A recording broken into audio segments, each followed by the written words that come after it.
Assalamualaikum warahmatullahi wabarakatuh. Sebelumnya yang kami hormati dosen penguji yaitu Pak Sarji dan juga nanti ada Pak Dipo, serta juga dosen pembimbing saya yaitu Pak Bambang serta juga Pak Sunarta. Izin untuk mempresentasikan hasil tesis saya dengan judul pengaruh knowledge management dan self-direct learning terhadap kinerja mahasiswa pasca sarjana UMK dengan learning agility sebagai variabel moderasi. Namun izin klarifikasi Pak Sarji dan juga nanti mungkin ke Pak Dipo setelah dapat pemahaman gitu dari mahasiswa sebelumnya yaitu Pak Lulu gitu ya, terkait variabelnya itu sebenarnya variabel mediasi saya karena dalam struktural baik itu di modelnya maupun juga di kerangka serta pun hasilnya pun sebenarnya lebih tepatnya variabel mediasi gitu. Namun karena kekurangan pengetahuan saya gitu terkait perbedaan variabel moderasi dengan mediasi sehingga luput gitu dari awal sampai sekarang. Jadi nanti mungkin penyesuaian untuk di area revisinya pengubahnya di variabel mediasi. Baik, selanjutnya penelitian saya ini dilatar belakangi soal bagaimana sumber daya manusia itu kan merupakan salah satu kunci utama gitu untuk memajukan suatu bangsa gitu, dan salah satu wadah dalam sumber daya dalam kualitas untuk memenuhi kualitas sumber daya manusia itu salah satunya adalah kampus. Nah, kemudian untuk kinerja mahasiswa itu diukur tidak hanya output akademik saja, melainkan juga diukur dengan kualitas dari output tersebut maupun juga aktivitas non akademik lainnya gitu. Karena yang dilihat nanti dalam penelitian saya pun soal kinerja itu terbagi menjadi 3 gitu, waktu, kinerja secara kualitas, kuantitas, dan maupun juga soal waktu efektif ataupun efisiensi. Kemudian terdapat di latar belakang yang saya observasi adanya kurangnya pemaksimalan platform learning digital yang sudah difasilitasi serta kurangnya inisiatif belajar dalam diri mahasiswa, sehingga hal ini menjadi menarik untuk menjadi hal yang perlu diteliti lebih lanjut terkait mengenai latar belakang yang saya dapatkan di dalam soal kinerja mahasiswa ini. Selanjutnya identifikasi masalah yang saya dapatkan, yang pertama itu minimnya aktivitas pendukung baik untuk akademik maupun non akademik yang terstruktur dan berkelanjutan. Kemudian dari aktivitas seminar mahasiswa yang hanya terlaksana 4 kali dalam setahun dalam 1 semester, padahal ada jumlah banyaknya prodi gitu. Jadi untuk keinisiatifan dalam belajar sih gitu jadinya, sehingga adanya kurangnya inisiatif mahasiswa dalam membuat jurnal itu juga termasuk. Kemudian terbatasnya akses serta pemanfaatan sumber belajar digital secara optimal, kurangnya respon terhadap sistem dan model pembelajaran, minimnya interaksi sosial dan kolaborasi akademik antar mahasiswa. Sehingga munculkan sebuah hipotesis dengan 7 hipotesis sebagai berikut. Lalu terkait variabel kita ada 3, yaitu variabel kinerja mahasiswa. Yang pertama soal definisi konseptualnya itu adalah hasil nyata dari proses akademik dan non-akademik yang dicapai oleh mahasiswa, diukur dari kualitas, kuantitas, serta efisiensi dan ketetapan waktu dalam penyelesaiannya. Kemudian untuk definisi operasionalnya, skor dari jawaban dimensi kualitas, kuantitas, dan ketetapan waktu. Berikut juga terlampir kisi-kisi instrumen kinerja mahasiswa yang mana terdapat 3 dimensi, kualitas, kuantitas, waktu, serta beberapa indikator dari dimensi tersebut. Selanjutnya untuk variabel knowledge management secara definisi konseptual yaitu adalah proses sistematis penciptaan, berbagi, penggunaan, dan pengelolaan aset pengetahuan dan sumber daya untuk mencapai keunggulan kompetitif yang berkelanjutan. Kemudian untuk definisi operasionalnya terkait skor, yang mana skor itu nanti diukur melalui kuesioner dengan skala Likert pada penelitian ini. Dan untuk dimensinya terdapat 4, yaitu sosialisasi, eksternalisasi, kombinasi, dan internalisasi, dan berikut terkait terlampir juga untuk indikatornya. Lalu untuk variable self-direct learning, untuk definisi konseptualnya adalah proses di mana individu mengambil inisiatif untuk mendiagnosis kebutuhan belajar, merumuskan tujuan, mengidentifikasi sumber daya, memilih strategi, mengevaluasi hasil belajar mereka sendiri dengan atau tanpa bantuan orang lain. Definisi operasionalnya tentu skor yang diukur melalui kuesioner dengan skala Likert. Kemudian untuk dimensinya terdapat 4, inisiatif belajar, perumusan tujuan, manajemen diri, evaluasi, dan refleksi. Terlampir juga beberapa indikator dari dimensi self-direct learning. Kemudian untuk variabel learning agility, yaitu adalah suatu kemauan dan kemampuan individu untuk secara aktif belajar dari pengalaman, serta mengaplikasikan pembelajaran tersebut untuk berhasil dalam situasi baru dan dinamis. Terdapat 4 dimensi, yaitu people agility, change agility, result agility, dan mental agility, disertai juga beberapa indikator dari dimensi tersebut. Kemudian penelitian saya ini populasinya adalah seluruh mahasiswa magister aktif di Sekolah Pasca Sarjana Universitas Muhammadiyah Profesor Dr. Hamka dengan jumlah 551 mahasiswa. Kemudian untuk sampelnya saya menggunakan metode dari Hare yang merekomendasikan bahwa ukuran sampel minimal dalam SEM itu adalah 5-10 kali jumlah indikator item yang mengukur variabel. Karena variabel saya terdapat 20 variabel, maka untuk jumlah minimum sampelnya itu 200 sampel. Dan akhirnya pun saya mengambil penelitian sebanyak 200 sampel untuk penelitian ini. Berikut untuk hasil demografi responden yang saya dapatkan. Yang mendominasi adalah magister manajemen, kemudian juga dilanjuti dengan manajemen pendidikan. Dengan semesternya yang paling mendominasi adalah di semester 4. Kemudian ada beberapa sedikit, ada 10%, 7,7% dari semester yang lebih dari semester 4 itu, yang mahasiswa akhir. Kemudian untuk gendernya yang mendominasi adalah perempuan. Dan berikut untuk model hipotesisnya. Dan ini adalah hasil penelitian yang saya dapatkan, yang mana dari ketujuh hipotesis yang tidak diterima atau ditolak dan tidak berpengaruh signifikan adalah variabel hipotesis di pengaruh variabel knowledge management terhadap kinerja mahasiswa. Dan di sini pun ada pengaruh langsung dan pengaruh tidak langsung. Kemudian untuk hasil uji convergent validity-nya, untuk loading faktor di dalam setiap variabel ataupun setiap butir, itu yang kinerja mahasiswa itu yang tertinggi, saya patuh pada tenggat waktu pengumpulan tugas atau persyarat perkuliahan lainnya. Jadi untuk skala Likert ini kita gunakan frekuensi Pak Sarji dan Pak Dipo gitu. Jadi sering sampai sangat tidak sering. Kemudian untuk terendah saya mengatur waktu secara terstruktur agar aktivitas sosial perlombaan tidak mengganggu jadwal penyelesaian studi. Kemudian untuk knowledge management tertingginya saya sering berbagi pengetahuan atau informasi yang saya peroleh dengan sesama mahasiswa atau dosen. Untuk terendahnya saya menerapkan materi kuliah ke dalam tugas profesional atau praktik keseharian.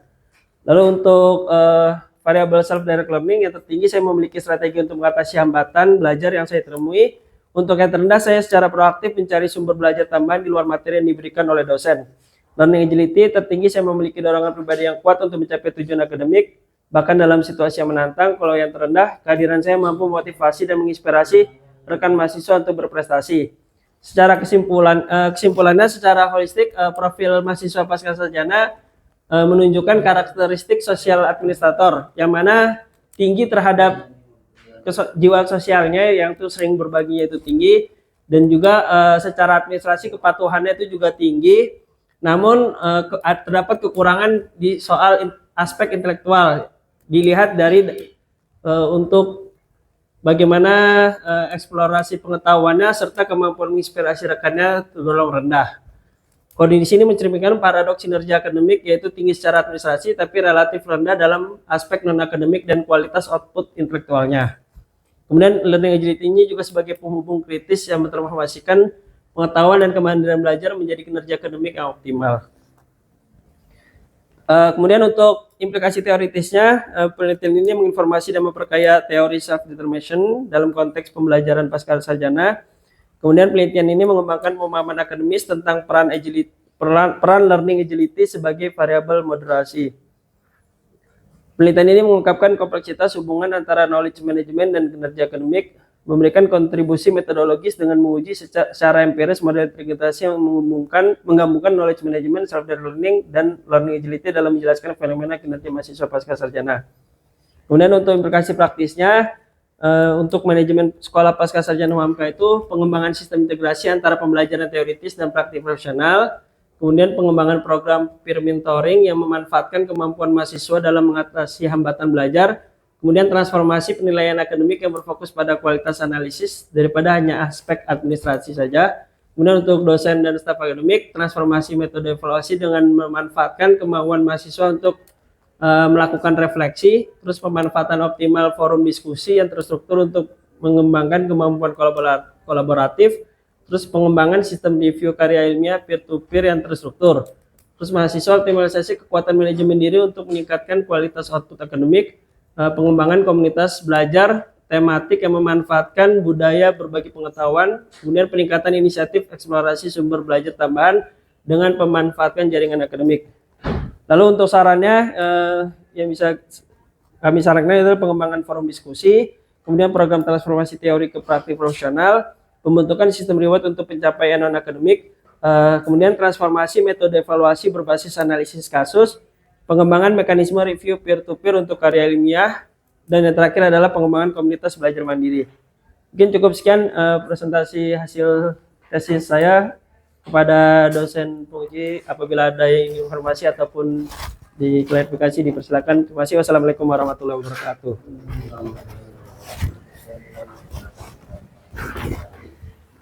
Baik, selamat ya Mas Ihsan Helmi Jauhari. Ya Pak. Ya, judul penelitian saudara apa? Pengaruh knowledge management dan self-direct learning terhadap kinerja mahasiswa pasca sarjana UMK dengan learning agility sebagai variabel moderasi. Tadi agak ragu penyebutan knowledge management. Knowledge. Dengan pakai K ya? Oh iya. Bahasa Inggris ya. Mahasiswa S2 harus lancar bahasa Inggrisnya. Siapa? Penyebutan kata-kata kunci ya. Yakin, knowledge management. Kayaknya jangan kesenggol nanti dimarahin Pak Ibu. Ya, knowledge management. Ya.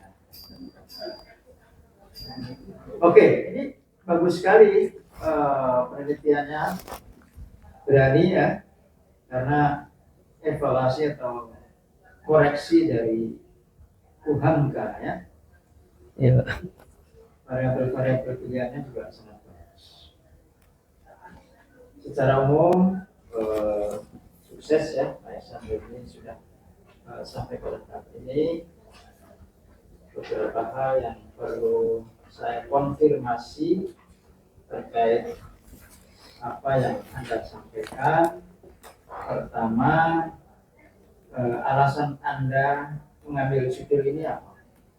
Ya, terima kasih Pak Sarjo untuk pertanyaannya. Untuk alasannya itu karena memang pertama dari keresahan secara individu dulu Pak gitu, melihat kita karena kan kita di S1 sebenarnya terbiasa dalam aktivitas istilahnya aktivitas kegiatan di luar kelas gitu. Nah kalau dilihat di S2 ini agak sedikit berbeda gitu, sehingga perlu diukur juga gimana sih tanggapan ataupun respon dari mahasiswa secara keseluruhan gitu terkait soal dalam inisiatif belajar gitu ataupun dalam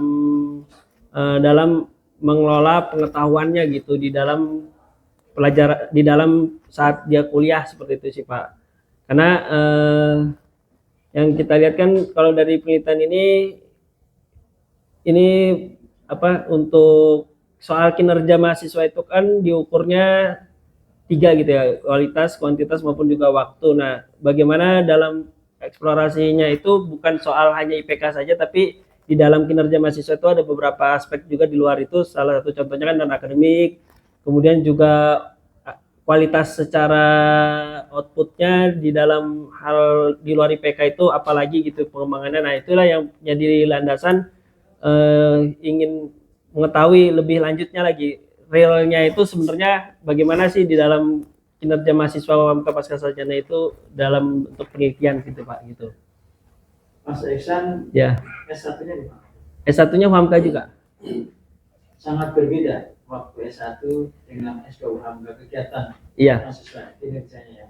sangat Ya, tadi tidak terlalu straight to the point, kurang vulgar ya. kurang vulgar. Iya Pak. Kurang sopan ya. Nah, tetapi di indikatornya jelas ya. Iya, Indikator kinerja mahasiswa jelas ya. jelas. Oke.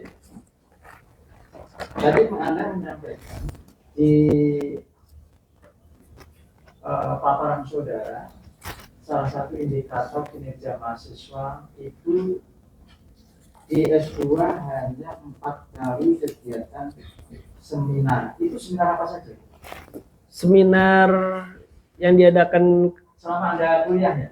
enggak, ini saya apa namanya wawancara dengan kepala TU. Wawancara. Iya, jadi setahun itu terhitung aktivitas seminar di kampus ini hanya 4 kali dalam satu semester itu hanya 4 kali.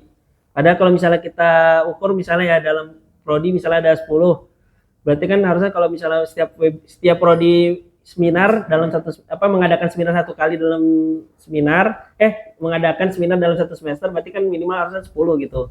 Tapi ini hanya 4 kali seminar aja. Idealnya berapa kali? Idealnya idealnya nggak tahu. Ukuran idealnya. Idealnya saya subjektif sih Pak jadinya. Iya. Ukuran idealnya belum ada ya. Ya, soalnya ketika Anda bilang dalam abstrak saudara dalam aspek Ukuran ideal. lemah dalam aspek intelektual, ini perlu pembuktian. Oh ya. Kalau kinerjanya salah satunya seminar, apakah? Makanya saya pertanyakan tadi, idealnya berapa kali? Kemudian indikator untuk lemah aspek intelektual ini apa saja? Sehingga bisa dipertanggungjawabkan. Bisa saja seminarnya dianggap kurang menurut saudara. Tapi kegiatan intelektual yang lain apa? Jadi mengapa Anda mengatakan lemah aspek intelektual? Lemah aspek intelektual ya. Terkait hal ini untuk lemah aspek intelektual itu soal ininya sih Pak di dalam ininya. Jadi di dalam hasil knowledge management butiran knowledge management itu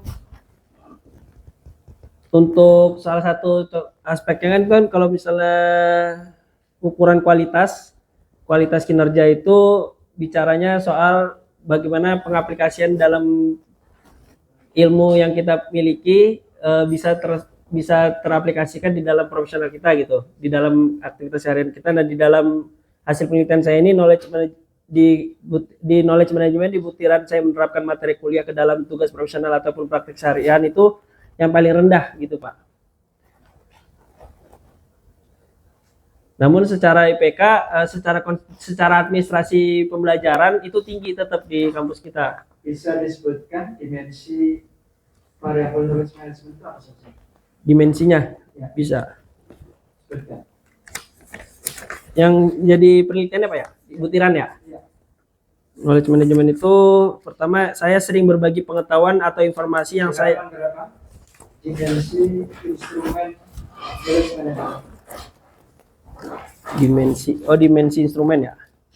Kalau dimensi instrumen itu di halaman kinerja mahasiswa di halaman 62 di apakah itu sama 62 Pak? 62. Iya.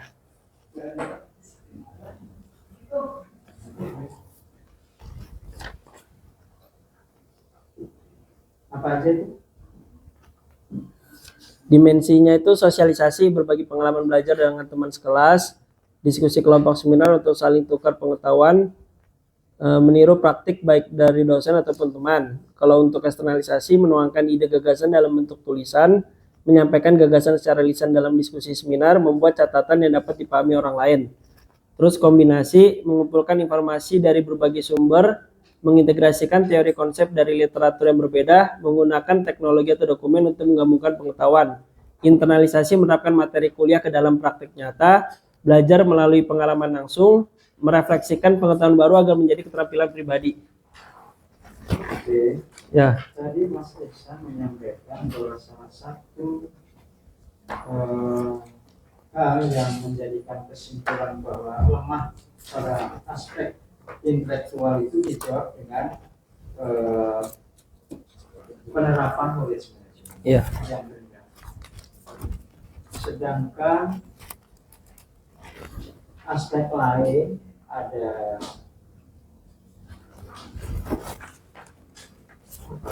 self-development, kemudian sebenarnya yang Anda tuju untuk mengukur intelektual mahasiswa itu apa? Sedangkan tujuan penelitian Anda kan kinerja mahasiswa. Iya. Saya ingin Anda lebih jelas menjawab pertanyaan untuk melihat lemahnya intelektual itu dilihat dari mana? Apakah hanya dilihat dari instrumen knowledge management saja?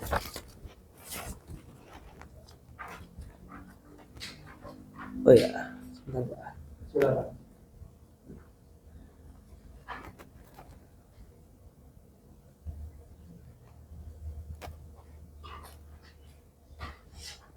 Kemudian juga untuk kemampuan menginspirasi rekan gitu Pak. Ya. Langsung menjawab pertanyaan saja. Oh ya. Kenapa Anda mengatakan lemah intelektual itu atas dasar apa? Selain knowledge management, aplikasi knowledge management. Tadi kuantitas seminar Ya. sedikit, kemudian Anda mengatakan tidak tahu idealnya berapa. Sedangkan kegiatan yang lain,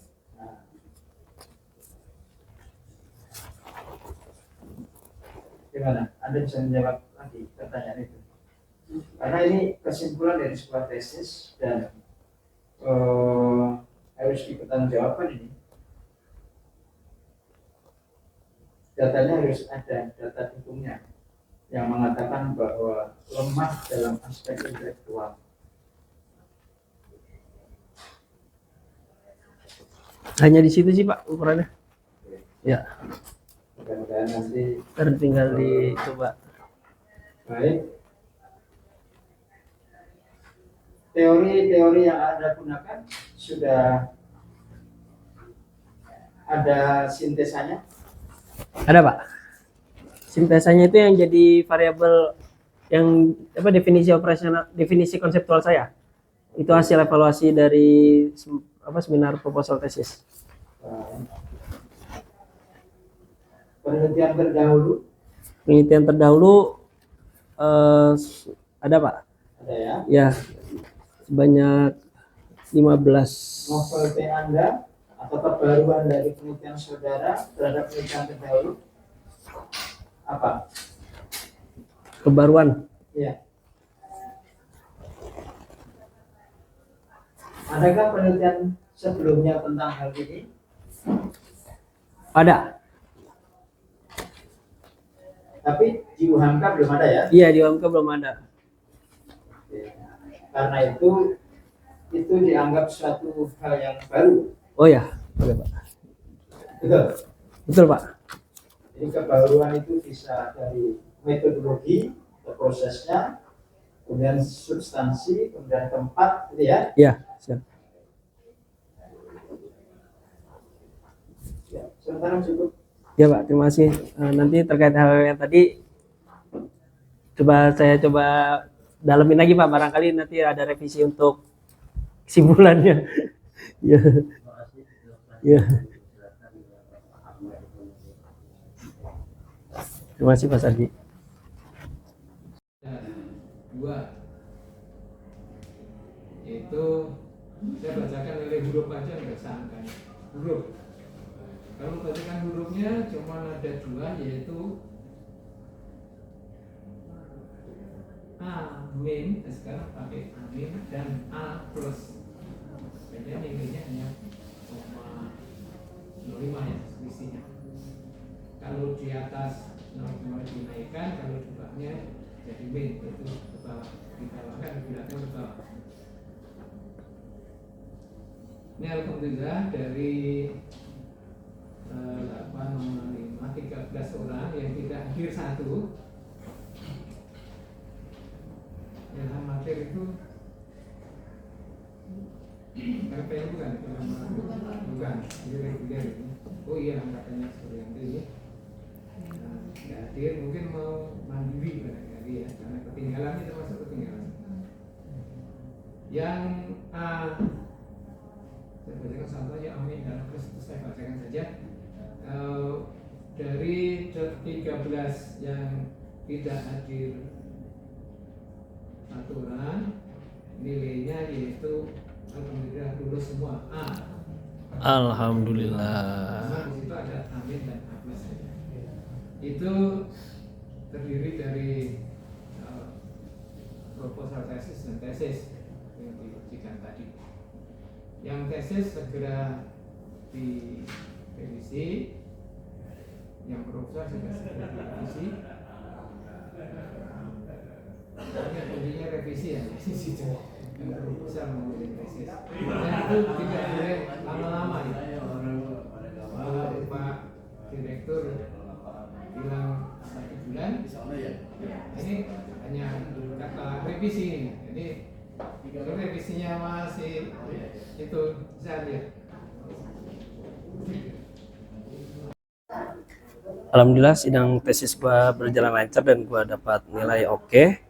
Terima kasih pada almarhum ibu dan juga bapak atas kesempatan yang diberikan, dan gue juga harus sadar bahwasanya investasi mereka beliau ini sangat besar ya untuk keberlangsungan karir gue ke depannya gitu. Walaupun mungkin di S2 ini belum menjadi hal yang bisa membuat material ataupun karir gue oke, tapi setidaknya ini menjadi suatu investasi jangka panjang dan akan gue usahakan, gue manfaatkan untuk sesuai dengan gaya keluarga kita, yaitu untuk bagaimana kita menjadi pengabdi, baik itu untuk masyarakat maupun juga untuk umat ya. Oleh karenanya nanti gue akan coba mengusahakan untuk membuat sebuah wadah yang bernama Prophetic Leadership yang akademi ya, Prophetic Leadership Academy, sehingga nantinya ini bisa bermanfaat untuk kedepannya. Dan mari kita ciptakan dan kita lanjutkan gaya keluarga kita ke jenjang yang lebih luas lagi. Oke, nantikan.